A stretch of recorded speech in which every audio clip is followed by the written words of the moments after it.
Right then, we snared a few across. It's just started to go a little bit quiet, and I've noticed a few bubbles coming up down the middle. Now, I've been feeding that middle line sort of every 15 minutes through a pot. With it just starting to warm up, you can sort of give them a bit of loose feed as well, but I want to see what the response is like first, so let's go through the rig that I'm going to use. Now, elastic's a little bit lighter on this one. Whereas that other rig we had a 5-8, this is our new 3-6s, hollow again. The reason it's lighter is because obviously the whole nature of fishing maggots or casters, you're going to catch everything swimming, so I'm fully expecting to catch some roach, skimmers, perch, things like that. And if I was fishing too heavy elastic, I would be bumping them.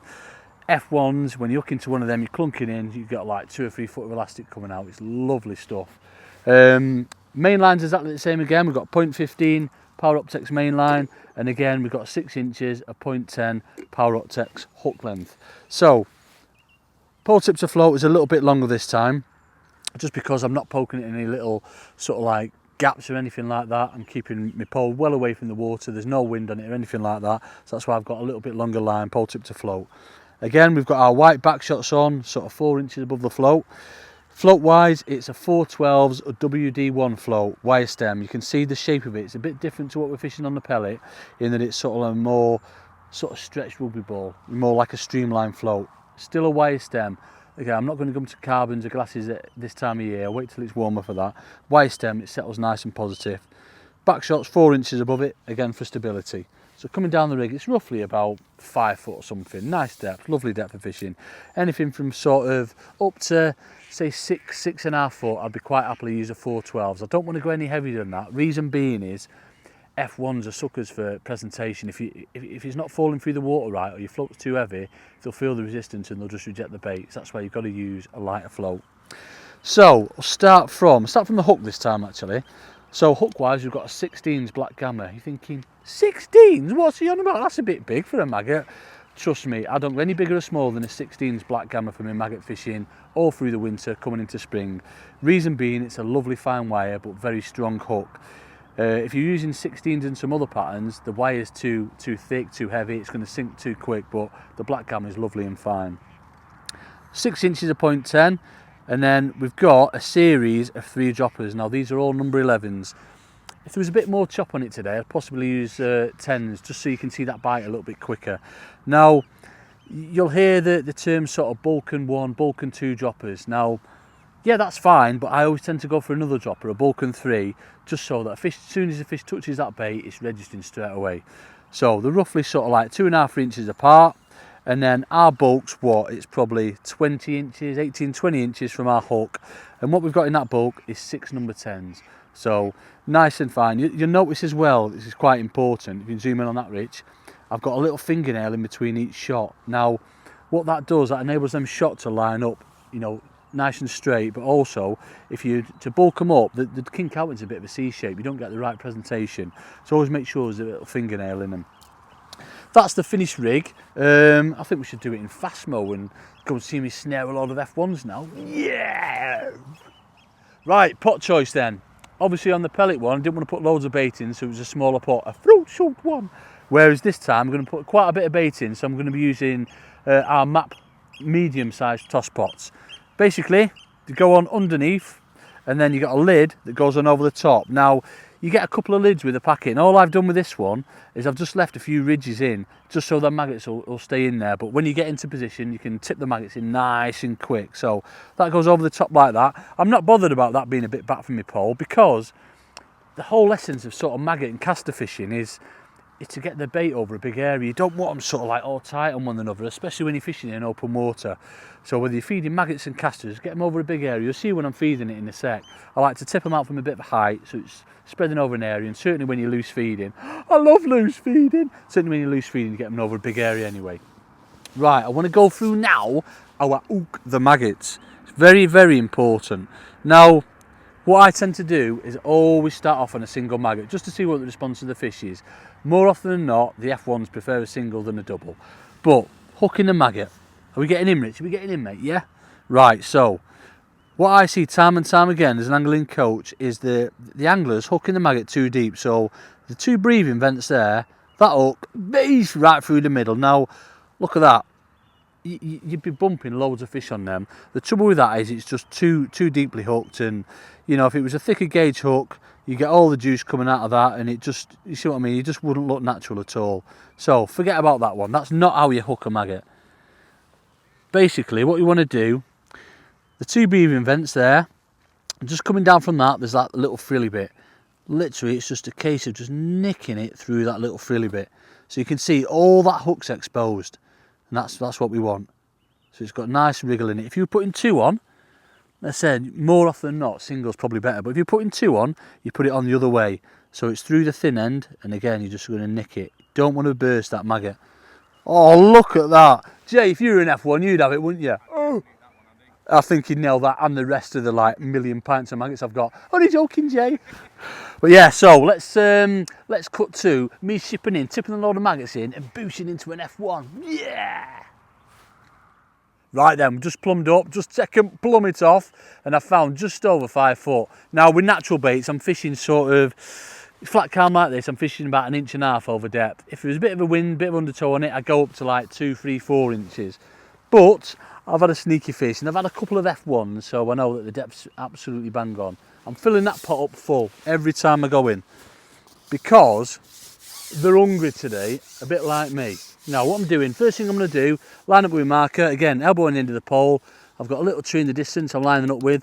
You notice I'm tipping them maggots in from a bit of a height. I want them to spread out over a bit. When you get a lot of fish in your swim, you don't want them all on top of themselves. Now when I'm laying the rig in, I'm laying it out completely flat, bringing it sort of a foot to the right or left of where you put the maggots in, and then just let all resistance go, and then just get ready basically.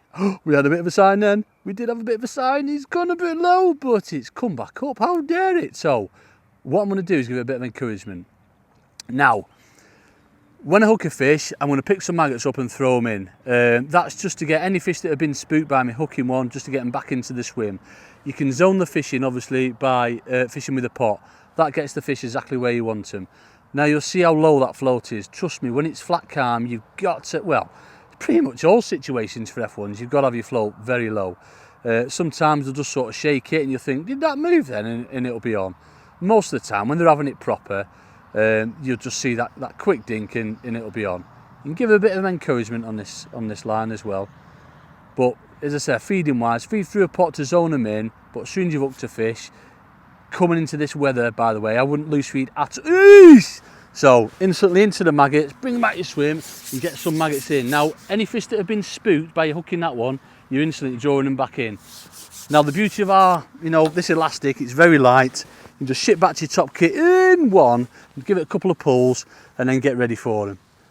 If he comes up, is he going to play? He's going to play. Pull it that way and he comes up like that. Boosh! We're in. And it just shows you, I mean, what was that in? About 10 seconds?